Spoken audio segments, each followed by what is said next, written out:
जागो किसान जागो। सब भारत के किसानों लोगों के लिए आज की ये दुखद बात है। दोस्तों, क्या हुआ ऐसा कि जो एक किसान को आत्महत्या करने का अवसर मिला? क्या हुआ ऐसी चीज़ कि आज उसने आपकी खुद की जीवन यात्रा को ख़त्म किया? क्या हुआ कि उन्होंने सरकार के सामने आपका खुद का बलिदान दिया? जी हाँ दोस्तों, मैं आज से आप सभी से किसानों से बात करना चाहता हूँ। दोस्तों, मैं भास्कर डंबारे, एक किसान, सारे भारत के किसान वासियों से पूछना चाहता हूँ, क्या हमें हक नहीं है हम अपना हक मांगने के लिए इस सरकार से?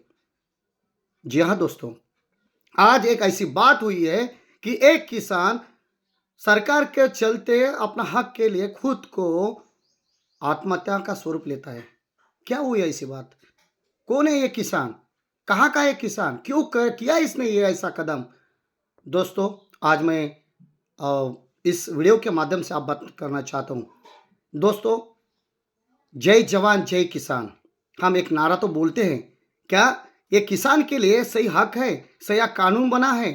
और क्यों दोस्तों किसानों को आत्महत्या करने का प्रश्न चिन्ह निर्माण होता है? दोस्तों, सोचने की बात है। अगर आप भी किसान हैं ना, तो इस वीडियो को इतना से ज़्यादा वायरल करो कि जहाँ पे अरे ये किसान सुन रहा है तो उसकी रूह काँप उठनी चाहिए, इस सरकार की आँखें खोलनी चाहिए।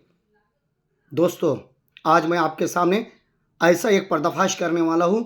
एक किसान ने आत्महत्या तो की, क्या वजह हो सकती है इसकी आत्महत्या करने की? तो दोस्तों, नाम श्री गोपाल दहीवाड़े, गांव टाकड़खेड़ा, डिस्ट्रिक्ट वर्धा। दोस्तों, अपर वर्धा प्रकल्प मोर्शी से उसकी जमीन 19 से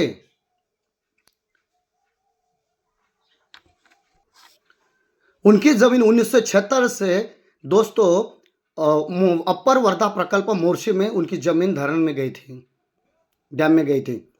दोस्तों, तब से क्या हुआ? वो ज़मीन 1976 से लेकर 2000 1982 में उसका पुनर्पण हुआ। और दोस्तों, जिन जिन लोगों से 2000 लोगों के ऊपर उनकी ज़मीन उनके प्रोजेक्ट डैम में गई थी। दोस्तों, क्या हुआ कि जब से उनकी ज़मीन गई थी, उनके जो मुबदला मिलना था वो नहीं मिला। गवर्नमेंट ने तो उनको एक न्याय भी दिया कि भाई मैं आपके हर किसान के बेटे को एक नौकरी दूंगा, लेकिन ऐसा नहीं हुआ। लोगों के हाथ से ज़मीन तो गई, लोग बेरोजगार गए, बेसहारा हो गए। और दोस्तों, यही नहीं तो हर किसी का दोस्तों एक किसानों का ईमान जाग गया। उन्होंने सोचा कि मेरे बच्चे अभी पढ़े लिखे हैं, मैं इनको किस तरह से पढ़ाऊँ? मेरे हाथ की ज़मीन तो निकल गई। जो मुबदला चाहिए था वो मुबदला नहीं मिलने के कारण दोस्तों 1922 से पूर्ण होकर 1983 से ये सारे किसानों ने एक संघर्ष करना चालू किया अपने हक के लिए, अपने ज़मीन को मुबदला मिलने के लिए। लेकिन दोस्तों, सरकार ने वादे पे वादे, झूठे वादे किए, लेकिन दोस्तों इसका कोई हल नहीं निकला। दोस्तों, 1983 से लेकर आज 2024 तक देखिए दोस्तों कितना समय हुआ है। यानी 42 साल के बाद, कितना दोस्तों?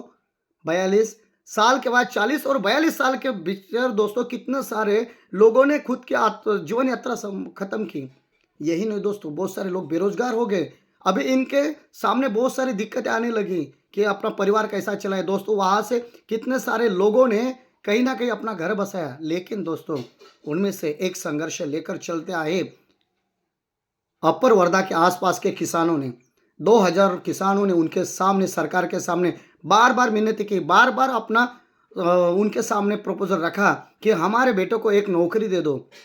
सरकार, ये जो भारत की सरकार है ना दोस्तों, इन्होंने अभी तक उनको न्याय नहीं दिया। दोस्तों, इनको कलेक्टर के सामने मुंबई में बहुत जगह पर जाकर प्रदर्शन किया, लेकिन दोस्तों बात हुई 1 महीने से पहले कि उन्होंने बताया, अब जब ये कुछ लोग मुंबई में जाते हैं और उनके सामने सीएमओ के ऑफिस के सामने बात रखते हैं कि भाई हमें हमारा मुबदला चाहिए, हमें हमारा न्याय चाहिए, तो दोस्तों सरकार ने बताया कि 15 दिन के बाद आपका न्याय आपको मिल जाएगा। दोस्तों, इनमें से एक ऐसा किसान जिनका नाम है गोपाल दहीवड़े, गांव टाकड़खेड़ा, डिस्ट्रिक्ट वर्धा। इन्होंने वहां पे कहा कि अगर 26 जनवरी तक हमें न्याय नहीं मिलता तो दोस्तों मैं खुद सुसाइड करूंगा, आत्महत्या करूंगा। दोस्तों, उन्होंने ये बात तो कही दी, लेकिन बहुत सारे लोगों के मन में यही प्रश्न था कि अगर एक किसान ऐसा बोल सकता है तो क्या वाकई में कर सकता है? दोस्तों आपको पता नहीं है कि ये वाकई में हो सकता है करके। लेकिन दोस्तों ऐसी बात हुई। दोस्तों कल 26 जनवरी थी और उन्होंने एक बात कही थी गोपाल दहीवाड़े ने और एक किसान ने, क्योंकि उनके 2 बच्चे हैं और बीवी है, परिवार एकदम गरीब सा है। दोस्तों रोजगार नहीं है और बच्ची पढ़ रही है, बच्चा पढ़ रहा है दोस्तों, इसके लिए पैसा नहीं है। उनका खुद का एक्सीडेंट हो चुका था, अभी वो बेघर हुए थे, बेसहारा हो गए थे और दोस्तों ये सरकार नौकरी दे नहीं रही थी। दोस्तों दिन ब दिन निकलते गए, वो अपने मन में एक ही बात करती थी। दोस्तों यहां पे आपको बताने चाहता हूं 270 दिन से चल रहा ये संघर्ष एसडीओ ऑफिस के सामने है। दोस्तों 270 से चल रहा ये संघर्ष। वाकई में दोस्तों कल का दिन बहुत बुरा हुआ। कल हर जगह पे चल रही गणतंत्र दिन का उत्सव, हर जगह पे चल रहा गणतंत्र का माहौल, हर जगह पर चल रहा है भारत माता की जय, वंदे मातरम। दोस्तों ये गणतंत्र दिवस के दिन 12 बजे के बाद रात में दोस्तों एक किसान ने खुद के जीवन को किसानों के लिए समर्पित कर दिया। दोस्तों क्या हुआ ऐसा? क्यों करना पड़ा ऐसा? इसकी वजह क्या है? दोस्तों बहुत सारे प्रश्न चिन्ह में निर्माण होते हैं।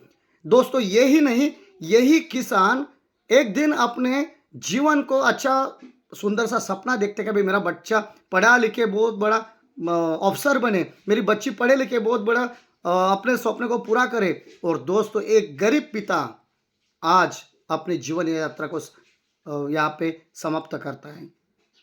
मैं आप सभी किसानों से पूछना चाहता हूं, क्या आपका भी अगर ये भाई अगर मरता है तो दोस्तों इसके लिए कारण क्या है? हम किसान हैं, हम इकट्ठा नहीं हो रहे हैं। क्या बात है कि हम इकट्ठा क्यों नहीं हो रहे? किसानों को सोचने की जरूरत है दोस्तों। अगर हम खुद को किसान समझते हैं तो क्यों ना हम इसके साथ में खड़ा हो सके। दोस्तों मैं पूरी जनता से, आवाम से कहना चाहता हूं, आप मेरा जहां से भी ये वीडियो देख रहे हैं दोस्तों, ये वीडियो ये किसी एक आदमी के लिए नहीं, एक किसान के लिए, सभी किसान भाइयों के लिए, अपने हक के लिए, अपने न्याय के लिए। ये जनता, ये सरकार अभी सो चुके हैं। दोस्तों हमें जगाने की जरूरत है। एक गोपाल दहीवाड़े, एक किसान अपनी जीवन यात्रा को यहाँ पे खत्म करता है, नष्ट करता है। इसका कारण क्या है दोस्तों? हमें सोचना चाहिए। हम किसान किसान बोलते हैं, किसान के नारे लगाते हैं, जय जवान जय किसान बोलते हैं, तो दोस्तों क्या हम इस भाई के साथ खड़ा नहीं हो सकते? दोस्तों आप सभी से मैं हाथ जोड़ के विनती करता हूं, आप जो भी है मेरा वीडियो देख रहे हैं ना दोस्तों, इतना वायरल करो, इतना वायरल करो कि इस सरकार का ठिकाने के लिए दोस्तों हमें एक होना जरूरी है। पूरी सारी जनता, जितने भी प्रोजेक्ट बने, जितने भी डैम बने, जितने भी प्रकल्प बनने हैं, उसके सारे पीड़ित यहाँ पे खड़े हैं। दोस्तों मेरी भी जमीन गई है दिंदोड़ा प्रकल्प में। दोस्तों 40 साल से हमें कोई मुबदला नहीं मिल रहा है उस तरह के जो हमें चाहिए। दोस्तों हम बार बार कोशिश कर रहे हैं कि किसान को इकट्ठा होने के लिए, लेकिन किसान भाई इकट्ठा नहीं हो रहे। कोई इधर जा रहा है, कोई उधर जा रहा है, बोल रहा है मुझसे क्या हो रहा है। दोस्तों ऐसा नहीं होना चाहिए। हमारा एक किसान भाई अगर मरता है तो दोस्तों ये उन सभी किसानों के लिए गाल पे तमाचा है जो खुद को किसान समझता है। दोस्तों क्या ऐसा ही होना चाहिए? हमारा किसान भाई मरना चाहिए? आज दोस्तों उनके परिवार के ऊपर कितना पहाड़ टूटा होगा, आप समझ रहे हैं क्या हुआ है? जब से मैंने उसको सभी मेरे को न्यूज़ मिले और मैंने सोचा दोस्तों मेरा रूह कांप रहा है, मेरा आंखें ऐसे नम हो चुके हैं, क्या बोलूं उसके बारे में। क्या किसान है ये मरने के लिए पैदा हुआ है? क्या किसान अगर इस दुनिया का पोशिंदा बोलता है तो क्या यह किसान उसके लिए मर मर के काम करने के जीव पैदा हुआ है? क्या हमारा कोई अधिकार नहीं है? सारे भाई किसानों को मैं यही कहता हूं कि आओ मिलकर एक संघर्ष बनाए है, एक हम यूनिटी बनाए और उसके यूनिटी के साथ हम काम करने के लिए प्रेरित करें। दोस्तों बहुत दुखी की बात होती है, हमारे परम मित्र गोपाल दहीवाड़ी साहब, इन्होंने कल रात को अपनी जीवन यात्रा खत्म की है और उनके आत्मा को शांति दे। लेकिन दोस्तों मैं एक संकल्प करता हूं कि आने वाले दिनों में किसानों के ऊपर अगर कोई अत्याचार होता है दोस्तों उसके लिए हम खड़े होंगे। जय जवान जय किसान।